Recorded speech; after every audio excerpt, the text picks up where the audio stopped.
அனைவருக்கும் வணக்கம். பிடி சார் படத்தினுடைய சக்சஸுக்கு பிரஸ்ஸில் இருக்கிற அனைவருக்கும் நன்றி தெரிவிக்கும் இந்த விழாவிற்கு வருகை தந்துள்ள அனைவருக்கும் என்னுடைய மனமார்ந்த நன்றியை முதலிலே தெரிவித்துக் கொள்கிறேன். நிறைய ஃபஸ்ட்டு ஒரு ப்ரெஸ் மீட் நடந்துச்சு, அதுக்கு முன்னாடி ஒரு லான்ச் நடந்துச்சு. இது 3வது முறையாக இங்கே வரும். ஆனால் அப்போல்லாம் வந்து யாருமே படம் பார்க்கல, படம் பார்க்காமையே படத்தை பற்றி பேசிகிட்டு இருந்தோம். இப்போ எல்லாரும் படம் பார்த்துட்டாங்க. இன்றைக்கி வந்து 3வது வாரமாக கிட்டத்தட்ட இன்றைக்கி மட்டும் 120 தேட்டரில் படம் ஓடிட்டுருக்கு தமிழ்நாடு முழுவதும். அப்ராட்லேயும் நல்லா போயிட்டுருக்கு. பாக்யராஜ் சார் பேசும்போது சொன்னார், இந்த காலகட்டத்தில் நிறைய படங்கள் வந்து 2 நாள் கூட ஓட முடியறதில்லை. ஒரு வாரம் ஓடினா பரவாயில்ல, 2 வாரம் ஓடினா சக்சஸ், 3 வாரம் ஓடினா மிகப்பெரிய ஹிட்டு. அந்த நிலைமைக்கு இன்னைக்கு வந்துருச்சு. அதுக்கு சார் சொன்ன மாதிரி நிறைய சேனல்ஸ், ஓடிடி இந்த மாதிரி பிளாட்ஃபார்ம்லாம் வந்ததுனால 50 நாள் எனக்கு கூட பிடி சார் படத்துக்கு 50வது நாள் கொண்டாடணும்னு ரொம்ப ஆசை. பார்ப்போம், எவ்வளோ நல்லா தான் போயிட்டுருக்கு. 50வது நாள் கொண்டாடுவோம்னு நினைக்கிறேன். அது நம்ம கையில் இல்லை. ஸோ அந்த மாதிரி 50வது நாள், 25வது நாள், 50வது நாள்லாம் வந்து இன்னைக்கு நினச்சி கூட பார்க்க முடியாத அளவுக்கு இன்றைக்கு தமிழ் சினிமா இருக்குது. ஏன்னா 28வது நாள்லேயே வந்து அமேசான்லேயோ நெட்ஃப்ளிக்ஸ்லேயோ படத்தை போட்டுறாங்க. அதுக்கப்புறம் தியேட்டரில் எப்படி ஓடாது. ஸோ 30 நாளுக்கு மேலே போடுறதுன்றது வாய்ப்பே இல்லாமல் போயிடுச்சு இந்த காலகட்டத்தில். அதையும் மீறி இன்னைக்கு பிடி சார் ரொம்ப நல்லாவே போயிட்டுருக்கு. நல்லா போகிறத விட எனக்கு ரொம்ப சந்தோஷம் என்னென்னா, எனக்கு இந்த படத்தில் வந்து நிறைய பேர் ஃபோன் பண்ணி ஒரு நல்ல படம் பார்த்தேன் அப்படின்னு என்கிட்ட பேசாதவங்கலாம் கூட ஃபோன் பண்ணி பேச சொன்னாங்க. அது எனக்கு ரொம்ப மகிழ்ச்சியாக இருந்தது. அதை இந்த நேரத்தில் நாங்கள் தெரிவித்துக் கொள்வதில் மகிழ்ச்சி அடைகிறேன். அது மட்டும் இல்லாமல் எனக்கு தெரியல பிரதர், இப்போ பாதி இன்னைக்கு காலையில் நான் இந்த வர்றதுக்கு முன்னாடி கேட்டேன், 12 கோடியே 25 லட்சம் இந்த வரைக்கும் கலெக்ஷன் ஆகிருக்கு இந்த படம் அப்படின்னு சொல்லியிருக்காங்க. ஸோ அது ஒரு மிகப்பெரிய வெற்றி. ஆதி ப்ரோ அவர்களுக்கு இந்த படம் வந்து நிறைய வெற்றி படங்கள் அவர் கொடுத்துருக்காரு. பட் இருந்தாலும் ஒரு வெற்றியில் வந்து ஒரு திருப்தி இருக்கணும். அதுதான் எனக்கு ஒரு நல்ல படம் வேல்ஸ் ஃபிலிம் இன்டர்நேஷனலில் இருந்து கொடுத்துருக்கோம் அப்படின்றது ரொம்ப மகிழ்ச்சி. அதற்கு காரணம் கார்த்திக் இயக்குனர். நீங்கள் எல்லாரும் படம் பார்த்துருப்பீங்க. படத்தில் எந்த ஒரு சீன்லையுமே எந்த ஒரு இதுலையுமே ஒரு தொய்வு இல்லாமல் அந்த ஸ்க்ரீன் பிளே ஆகட்டும், அந்த டைலாக் ஆகட்டும், அந்த கிளைமேக்ஸ் ஆகட்டும், எல்லாமே வந்து ரொம்ப நீட்டாக பண்ணியிருக்காரு. ஒரு சிறந்த ஒரு இயக்குனராக வர்றதுக்கு அவருக்கு நிறைய வாய்ப்பு இருக்குது. அது வேல்ஸ் ஃபிலிம் இன்டர்நேஷ்னலு கொடுக்கும் அப்படின்றத இந்த நேரத்தில் நான் தெரிவித்துக் கொள்வதில் ரொம்ப மகிழ்ச்சி.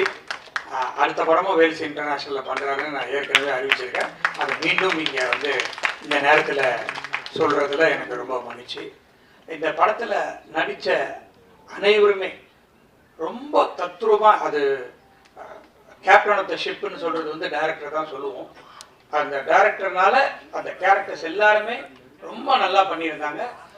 அஃப்கோர்ஸ் அவர் கேட்ட கேரக்டர்ஸ் எல்லாம் நாங்கள் கொடுத்துவோம் ஆக்டர்ஸை. அதுவும் ஒரு ப்ளஸ் பாயிண்ட்டு தான். பட் அதனால் எனக்கு கூட பட்ஜெட் நிறைய ஏறிச்சுன்னு சொன்னேன். நான் டைரக்டர்களுக்கெல்லாம் கொஞ்சம் சொல்லிக்கிறதுக்கு இதுதான், இந்த மேடை தான் கரெக்டாக, நிறையெல்லாம் செலவு பண்ணாதீங்க, சிக்கனமாக படம் எடுங்க, நல்ல படம் எடுங்க அப்படின்றது தான் என்னுடைய வேண்டுகோள். இந்த படம் ஒரு நல்ல படம், சிக்கனமாகவும் எடுத்துருக்குறோம்.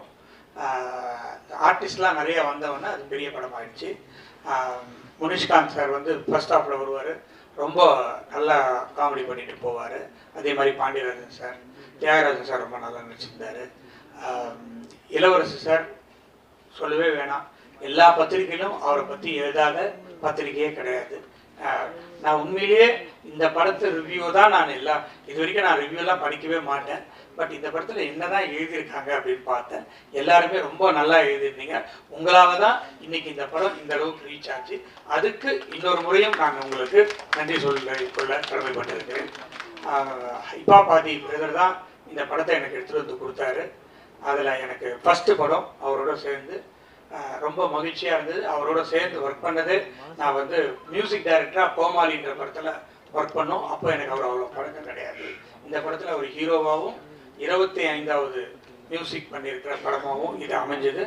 படத்துடைய ரீரிகார்டிங் தனியாக பேசப்பட்டது. அதுக்கும் அவர் இந்த படத்தில் அவரை தவிர வேற யார் நடிச்சிருந்தாலும் இந்த அளவுக்கு போய் சேர்ந்துருக்குமா அப்படின்றது எனக்கு ஒரு டவுட்டு தான். ஸோ டைரக்டர் வந்து கரெக்டாக சூஸ் பண்ணாரு. அவருக்கு கொடுத்த பாத்திரத்தை அவர் ரொம்ப பிரமாதமாக பண்ணி இன்னைக்கு சக்ஸஸ் காணதுக்கு காரணம் ஆதி ப்ரோ. ப்ரோ நம்ம நிறைய படம் பண்ணணும் ப்ரோ. பாக்யராஜ் சார் வந்து கிளைமேக்ஸில் வந்து ஒரு கலக்கிட்டு போயிடுவார். நான் கூட கேட்டேன் டைரக்டர், பாக்யராஜ் சார் பெரிய ஆர்டிஸ்ட்டு வேணுமான்னு. இல்லை சார் அவர் வந்தால் தான் சார் அந்த கிளைமேக்ஸ் நிற்கும் அப்படின்னாரு. இல்லைப்பா எனக்கு ரொம்ப வேண்டப்பட்டவர், நானே பேசிடுறேன், ஒன்றுமே பிரச்சனை இல்லை, வந்து பண்ணிடுவாருன்னு சொன்னோம். அதே மாதிரி வந்து பண்ணி அந்த கிளைமேக்ஸை தூக்கி கொடுத்தாரு பாக்யராஜ் சார்.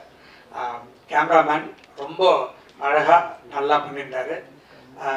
அதான் முன்னாடியே பேசினாங்க, ஆர்ட் டைரக்டர் ரொம்ப பேச மாட்டாருன்னு சொல்லிட்டு. ஆனால் ஆர்ட் டைரக்டர் ரொம்ப பேசினார், ஆனால் கருத்தோடு பேசினார். இதுதான் ஃபஸ்ட்டு டைம் அவரை இங்கே நான் மீட் பண்ணுறது. ரொம்ப சந்தோஷம். அதுக்கப்புறம் ப்ரொடக்ஷன் பிரபு, கேஆர் பிரபு, அவர் எல்கேஜியினுடைய டைரக்டர், படத்தினுடைய டைரக்டர், இந்த படத்தினுடைய கிரியேட்டிவ் ப்ரொடியூசர், அவருக்கு கூட விக்கி, இவங்கெல்லாம் வந்து இந்த படத்தை சக்ஸஸ் ஆகிறதுக்கும் மற்ற எல்லா ப்ரொடக்ஷன்ஸ் மேனேஜர்ஸும் சேர்ந்து உருவாக்கியிருக்கோம்.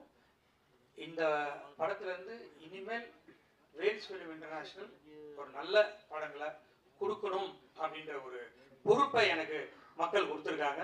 அதை நிச்சயமாக நான் செய்வேன் அப்படின்றத இந்த நேரத்தில் தெரிவித்துக் கொண்டு இதை வெற்றி படமாக்கிய அனைவருக்கும் என்னுடைய மனமார்ந்த நன்றியை தெரிவித்து விடைபெறுகிறேன். நன்றி, வணக்கம்.